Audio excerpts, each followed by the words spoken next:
غزہ میں اسرائیل کی بربریت جاری ہے۔ اسرائیلی فوج کی تازہ کارروائیوں میں پچھلے 24 گھنٹوں کے دوران 68 فلسطینی جاں بحق ہوئے اور 77 زخمی ہوئے۔ وزارت صحت نے یہ بات بتائی۔ رفح میں کارروائی کے دوران 7 فلسطینی ہلاک ہوئے۔ اسرائیلی فوج نے دعویٰ کیا کہ اس نے اسلامی جہاد کے ایک کمانڈر کو ہلاک کیا۔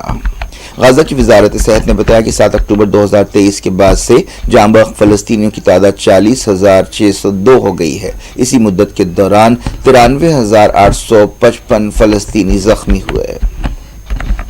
ایران نے پورے فلسطین میں جنگ پھیلانے کے اسرائیل کے ناپاک منصوبوں کی مذمت کی ہے۔ ایران کی وزارت خارجہ کے ترجمان ناصر کنانی نے کہا کہ مغربی کنارے میں اسرائیل کے دعوے قابل مذمت ہے اور دنیا کو فوری کارروائی کرنی چاہیے۔ پاکستان نے بھی مغربی کنارے میں اسرائیلی حملوں کی مذمت کی۔ پاکستان کے دفتر خارجہ کی ترجمان ممتاز زہرا بلوچ نے کہا کہ اسرائیل مغربی کنارے میں اپنی کارروائیوں کے ذریعے عالمی سمجھوتوں کی خلاف ورزی کر رہا ہے۔ اسرائیل کے ایک اخبار میں کہا گیا کہ اگست کے مہینے میں غزہ میں 15 اسرائیلی فوجی مارے گئے۔ اخبار معریف نے اپنی ایک رپورٹ میں یہ بات کہی۔ اس دوران اسرائیلی میڈیا میں کہا گیا کہ IDF کو ایک سپاہی کی لاش ملی ہے، جس کے ساتھ ہی زمینی آپریشن شروع ہونے کے بعد سے مرنے والے اسرائیلی فوجیوں کی سرکاری تعداد 342 ہو گئی ہے۔ یہ تعداد 7 اکتوبر کے حملوں میں مرنے والوں کی تعداد سے ہٹ کر ہے۔ اس دوران ایک دن پہلے 2 اسرائیلی سپاہی لڑائی کے دوران مارے گئے۔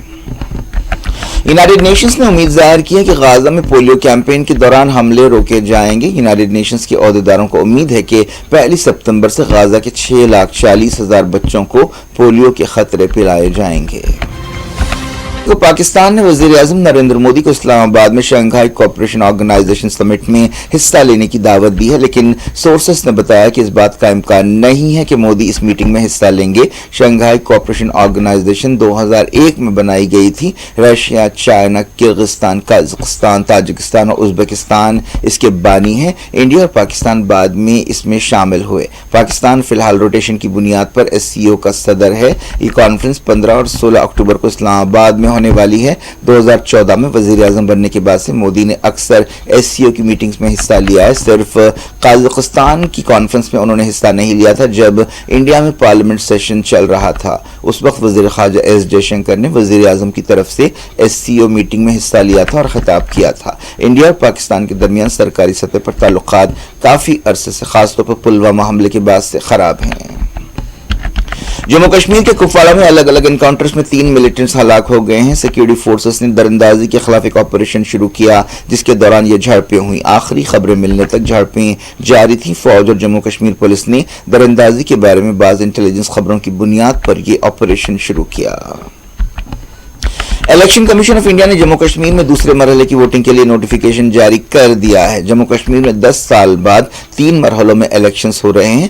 دوسرے مرحلے کے تحت نامینیشن داخل کرنے کی آخری تاریخ 5 ستمبر ہے۔ 6 ستمبر کو نامینیشن کی جانچ ہوگی۔ 9 ستمبر تک نام واپس لیے جا سکتے ہیں۔ ووٹنگ صبح 7 بجے سے شام 5 بجے تک ہوگی۔ ووٹوں کی گنتی 4 اکتوبر کو ہوگی۔ جموں کشمیر میں کئی سیٹوں پر کثیر جماعتی مقابلہ یعنی کئی پارٹیوں کے بیچ مقابلہ ہو رہا ہے۔ آرٹیکل 370 برخاست کرنے کے بعد سے جموں کشمیر میں یہ پہلے الیکشنز ہیں۔ ویسٹ بنگال میں کولکتہ ریپ اینڈ مرڈر کے معاملے پر بیان بازیوں کا سلسلہ جاری ہے۔ ویسٹ بنگال کی چیف منسٹر ممتا بنرجی نے اپنے بعض ریمارکس پر صفائی دیتے ہوئے کہا ہے کہ انہوں نے میڈیکل سٹوڈنٹس یا ان کی تحریک کے بارے میں ایک لفظ بھی نہیں کہا۔ BJP کا الزام ہے کہ ممتا بنرجی نے احتجاجی ڈاکٹرز کو دھمکی دی ہے۔ ممتا نے ایکس پر لکھا کہ بعض پرنٹ، الیکٹرانک اور ڈیجیٹل میڈیا فورمز میں ایک ناپاک مہم چلائی جا رہی ہے۔ سپریم کورٹ نے BRS MLC کے کویتا کی ضمانت پر تلنگانہ کے چیف منسٹر ریونت ریڈی کے ریمارکس کا سخت نوٹ لیا ہے۔ سپریم کورٹ نے کہا کہ ایک دستوری عہدیدار کی طرف سے ایسے بیانات نامناسب ہیں اور ان سے عدالت کی آزادی متاثر ہوتی ہے۔ سنوائی کے دوران جسٹس BR گوائی کی قیادت والی بینچ نے ریونت ریڈی کے بیان پر ناپسندیدگی کا اظہار کیا۔ اس بیان میں یہ بھی کہا گیا کہ کویتا کی ضمانت کے لیے BJP اور BRS کے درمیان ایک ڈیل ہوئی ہے۔ جسٹس گوائی نے ریمارک کیا کہ کیا اس طرح کا بیان ایک چیف منسٹر کو دینا چاہیے. ایسے بیانات سے لوگوں کے ذہنوں میں شبہات پیدا ہوتے ہیں، لیکن ہمیں ہمارے آرڈرز پر تنقیدوں کی کوئی پرواہ نہیں ہے. ہم ہمارے ضمیر اور دستور پر لیے گئے حلف کی بنیاد پر اپنا کام کرتے رہیں گے. ریونت ریڈی نے کویتا کو دی گئی ضمانت پر سوال اٹھاتے ہوئے اس معاملے کا کمپیریزن دوسرے سیاسی لیڈر سے کیا تھا جو اب بھی جیل میں ہیں. ریونت ریڈی نے کہا تھا کہ یہ ایک حقیقت ہے کہ BRS نے 2024 کے لوک سبھا الیکشنز میں BJP کی کامیابی کے لیے کام کیا، اور ایسی باتیں بھی ہو رہی ہیں کہ کویتا اور BRS اور BJP کے درمیان ڈیل کی وجہ سے کویتا کو ضمانت ملی ہے.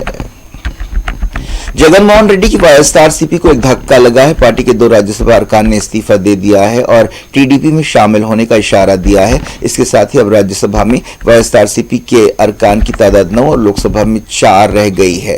حالیہ لوک سبھا الیکشنز اور اسمبلی الیکشنز میں YSRCP کو بھاری نقصانات اٹھانے پڑے تھے. نائب صدر اور راجیہ سبھا چیئرمین جگدیپ دھنکر نے ان کے استعفے کو قبول کر لیا ہے. یہ ارکان موپی دیوی وینکٹ رمنا اور مستان راؤ ہیں.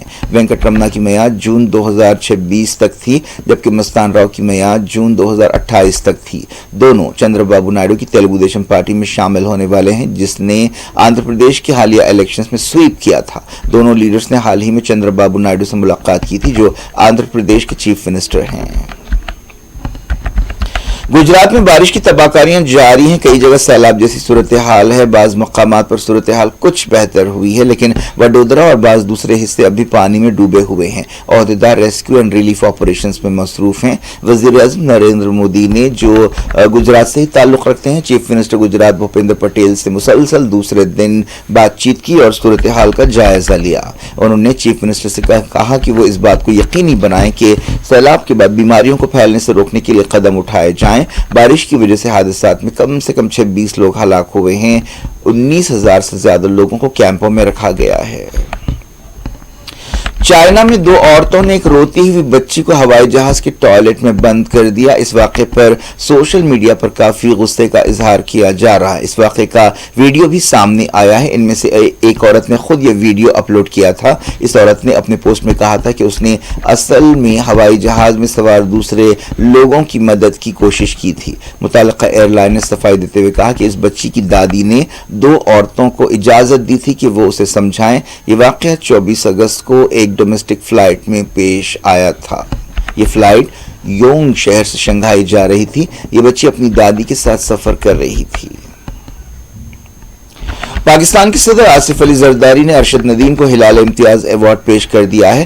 ارشد ندیم نے حالیہ پیرس اولمپکس میں جیولن تھرو مقابلے میں ورلڈ ریکارڈ بناتے ہوئے پہلی مرتبہ پاکستان کے لیے گولڈ میڈل جیتا تھا. اس مقابلے میں انڈیا کے نیرج چوپڑا نے سلور میڈل حاصل کیا تھا. ہلال امتیاز پاکستان کا دوسرا بڑا سویلین ایوارڈ ہے. کیا کچھ ہو رہا ہے آپ کی دنیا میں؟ آخر میں ہیڈ لائنز دنیا بھر سے ایک بار پھر دیکھیں. مغربی کنارے میں دوسرے دن بھی اسرائیلی فوج کا آپریشن. مزاحمتی کمانڈر محمد جابر جاں بحق، 4 دوسرے فائٹرز بھی شہید.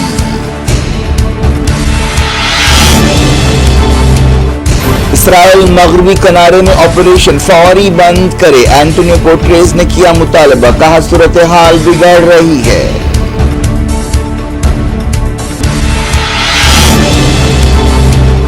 فلسطینی تنظیموں نے کہا محمد جابر کی شہادت سے جوش و جذبے میں اور اضافہ ہوگا. ایران اور پاکستان نے کی آپریشن کی مذمت.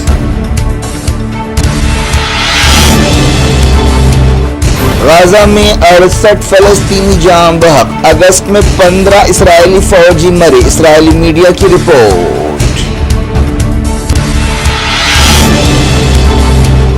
پاکستان نے مودی کو شنگھائی سمٹ میں حصہ لینے کی دی دعوت. وزیر اعظم کے دورے کا امکان نہیں.